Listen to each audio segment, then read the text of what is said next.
गोटे समयर कथा। गोटे गछ डाଳରେ काउटी बसी थाए।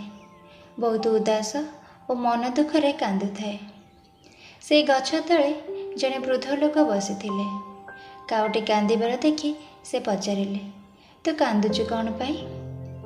काउटी कहिला, मो शरीर कला रंग और मो बेसुरिया स्वर पाए मु बहुत दुखित। मु जेकोसी घर दुआर मुहरे बसिले से माने मते उड़ाई दियंती। मते केही भी पसंद करंतीनी। काउटी को वृद्ध लोक जनक पचारिले, तो तू कौन बनिबा पाई चाहुचु कह, मु तते आज सेया बनईदेवी। काऊ को लागिला ये केही जणे ज्ञानी वृद्ध लोक।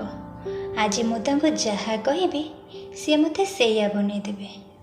काउटी कहिला, आपण मते हंस बनई दियंतु, मु हंस परी हबाको चाहे।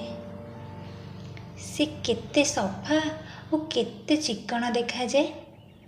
यह शुणिला परे वृद्ध लोक जनक कहिले, मु तो तते हंस बनई देवी, किंतु गोटे शर्तरे। तू प्रथमे गोटे थर जाए हंस सह भेट करी आसे। एबे काउटी बहुत खुशी हो गला और खुशी खुशी हंस पाखक गला और कहला, हंस तू तो केते भाग्यशाली ना, तू केते सफा और केते चिक्कण। तू तो बहुत खुशी रे रहूथिबु। हंसटी काऊ को कहला, तते किए कहला कि मु खुशी रे अछि बोली? काऊटी कथा सुनी आश्चर्य हैला। हंस काऊ को कहला, धला रंग कौन गोटे रंग? जेबे मो पानी रे थाए मते केही भी दूर देखि पारंतिनी, केवल मो धला रंग पाई। काऊटी कहिला, तो जीवनटा जदि एते खराब ताहले तू कौन बनिया को चाहूचु? हंस कहिला, जदि मते मौका मिलिबो ताहले मु सुआ हबा को चाहिबी। सुआ देहर रंग सबुज कलर, केते सुंदर ना, थंटटा भी पुणी लाल। से समस्तଙ୍କ सह कथा मध्य हुए। काऊ और हंस दुहें सुआ को खोजिया को लागिले। 3 ରୁ 4 चक्कर मारिला परे सुआ को गोटे डाल रे बसिथिबार देखिले। से दुहें सुआ पाखक गले और कहिबाकु लागिले, अरे सुआ भाई, तो जीवनटा मस्त रे भाई, तू तो जीवन रे बहुत खुशी रे रहूथिबु। सुआ कहिला, कौन तुमको किए कहला जे मो खुशी रे अछि बोली? काऊ कहिला, तोर के प्रॉब्लम होई पारे, तू तो बहुत सुंदर। सुआ कहिला, ये भी कि गोटे रंग? गछर रंग सह मोर रंग मिसी जाउची।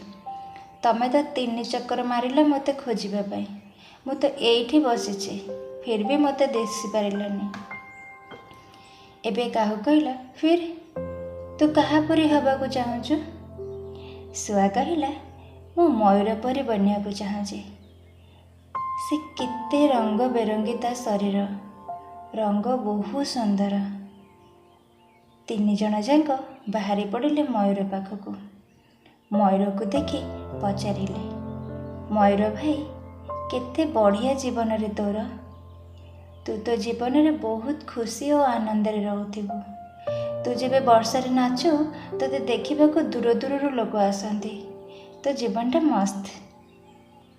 मयूर से 3 जन को कहला, ना, मो जीवन रे खुशी रे नहीं। तुमको किए कहला जे मो जीवन रे बहुत खुशी रे अछि बोली? काऊ कहला, अरे तोर भी कि प्रॉब्लम हेई पारे? सेबे मयूर कहला, एबे ध्यान रे ए शब्द को सुन, जे धीरे धीरे आम आड़ को आसुची। काऊ कहला, ये कहार शब्द कि? मयूर कहला, शिकारीर। सबु समय रे आमको शिकारी ठारू बंचिया को पड़ी थाए। जदि केही भी शिकारी आमको धरी निए तेबे से मोर गोटी गोटी करी मोर सबु पर को मो शरीर रू अलगा करिदबो और मोर सुंदरता को छड़े निए।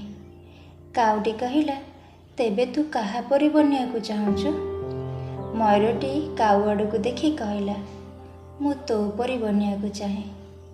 यह शुणी काउटी आश्चर्य हैला। मयूर कहिला, तोर तो कौन सी जिनसर टेंशन नहीं, ଯେବେ ଇଚ୍ଛା ସେବେ ଉଡ଼ିପାରିବୁ, ଯୁଆଡ଼େ ଇଚ୍ଛା ସିଆଡ଼େ ଯାଇପାରିବୁ। ଶିକାରୀ ତୋତେ ଧରିବ ନାହିଁ କି ତୋତେ କାହାକୁ ଡରିବାର ନାହିଁ। ମଣିଷ ବି ତୋତେ ଧରି ପଞ୍ଜୁରରେ ବି ରଖିବ ନାହିଁ। ତୁ ନିଜ ଜୀବନର ମାଲିକ। ମୁଁ ତୋ ପରି ବଞ୍ଚିବା ପାଇଁ ଚାହେଁ। ଏସବୁ କଥା ଶୁଣି କାଉଟି ଆଶ୍ଚର୍ଯ୍ୟ ହୋଇଲା। କାଉଟି ଉଡ଼ି ଉଡ଼ି ସେ ବୃଦ୍ଧ ଲୋକ ପାଖରେ ପହଞ୍ଚିଲା। ବୃଦ୍ଧ ଲୋକଟି ପଚାରିଲା, କ'ଣ ମୁଁ ତମକୁ ହଂସ ବନେଇଦେବି? କାଉଟି ତା ଆଡ଼କୁ ଦେଖି ଟିକେ ହସିକରି କହିଲା, ନା, ମୁଁ ଯେମିତି ଅଛି ସେମିତି ଠିକ୍ ଅଛି। ମୋତେ ମୋର ଜୀବନ ବହୁତ ପସନ୍ଦ। ବନ୍ଧୁମାନେ, ଆମକୁ ଏହି କାହାଣୀରୁ କ'ଣ ଶିଖିବାକୁ ମିଳିଲା?